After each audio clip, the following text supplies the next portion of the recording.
I think it's interesting the degradation of an entire society, that it can become the norm for the majority of people to do a destructive habit. Yeah. You say misery loves company. It's almost like the entire nation is ready to be miserable and drag other people into it. Like, for you not to drink is abnormal. Welcome to PolyPsych.org. Almost there, just one more time. Welcome to PolyPsych.org.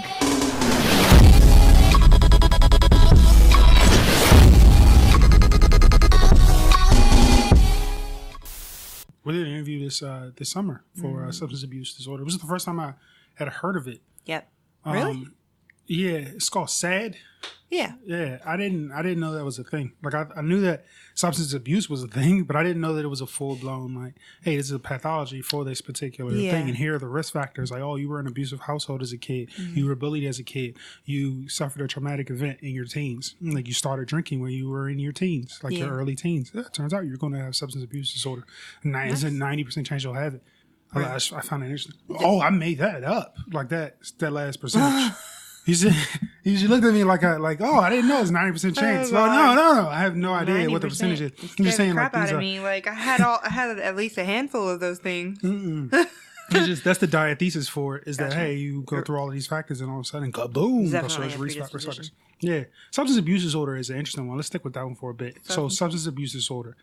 Is it limited to alcohol? Because I would imagine it's the most popular one. No, but that's like alcoholism is like a subcategory, if I'm not mistaken, because there are specific things as far as like being able to function versus completely going down the rabbit hole. Like if you're on heroin, like you could be a full blown alcoholic and still be able to hold down a job, pay your bills.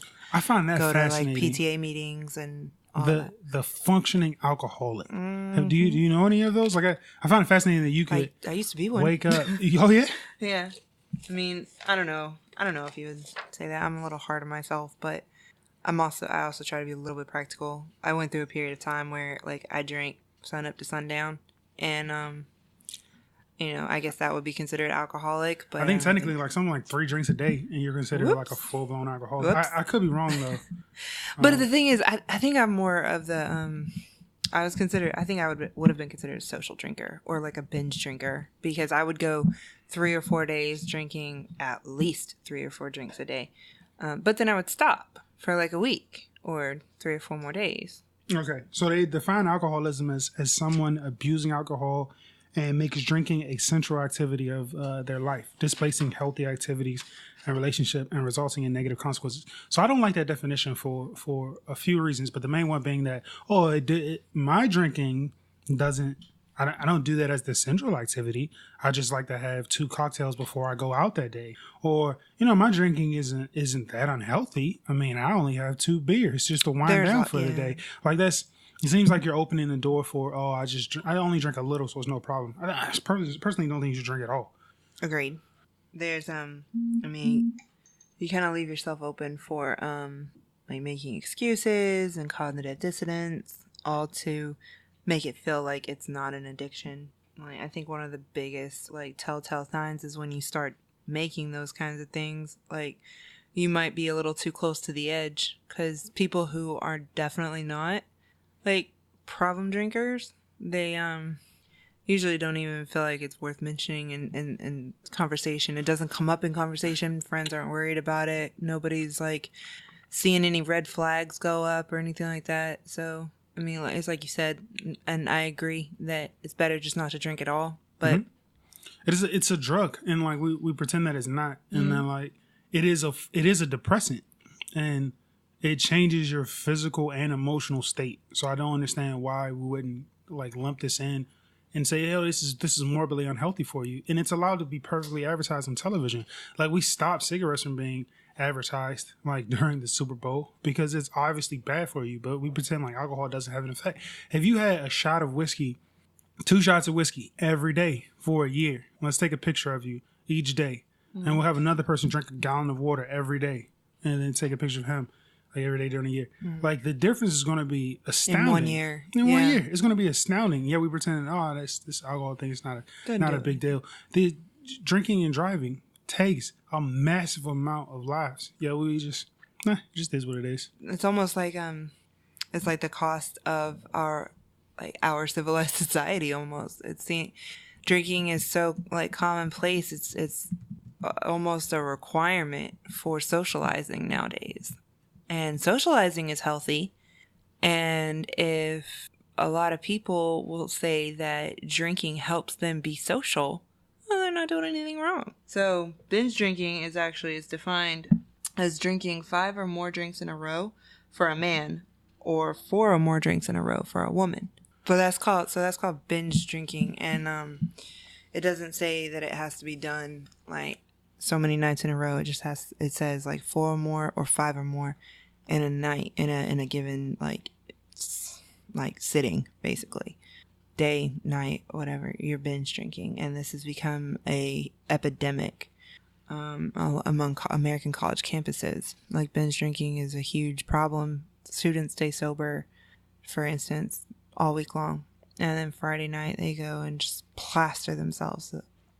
And it is getting worse. Like, as you talk about like college deaths in particular, the Center for Disease Control and Prevention, the CDC, they put out a statistic that showed that in 1999 there were 338 deaths by alcohol poisoning, and 18 of them were college age, which became 327 and 16 by 2000. And in 2005, it was 382 drinking related deaths, and 35 of them were college aged. So like, people literally will drink themselves to death. So I don't know, we pretend like this isn't an epidemic and this isn't a problem, and we say that, hey, we're just having a glass of wine at the party. But like, why? Like, why can't we have just as much fun if it wasn't wine and it was grapefruit juice?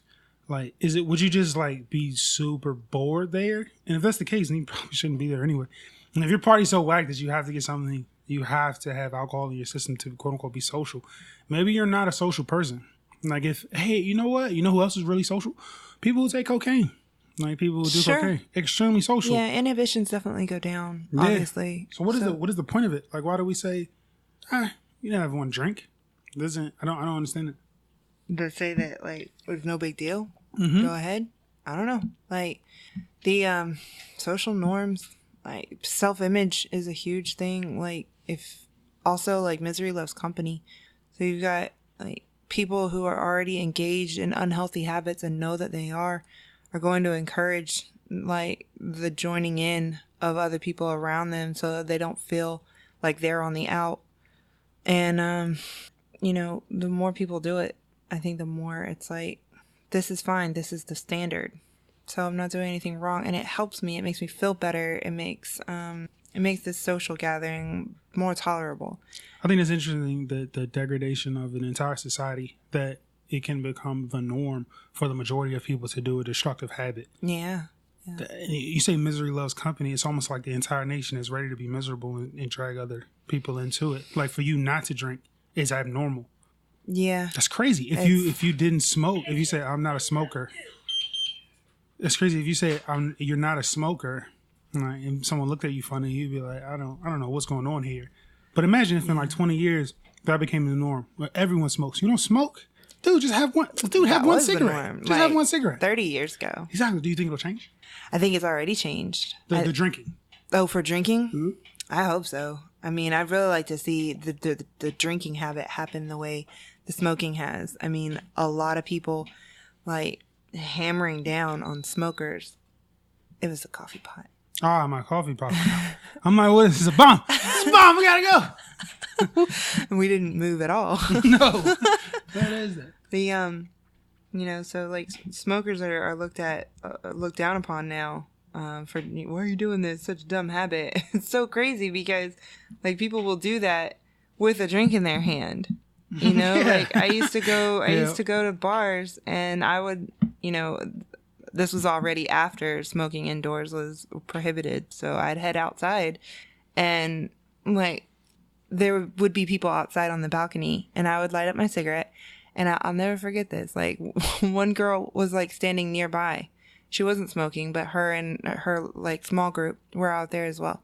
And I start seeing her like waving her hand in front of her nose and like making this stink face, and like her and one other person like looked at me like I was the devil.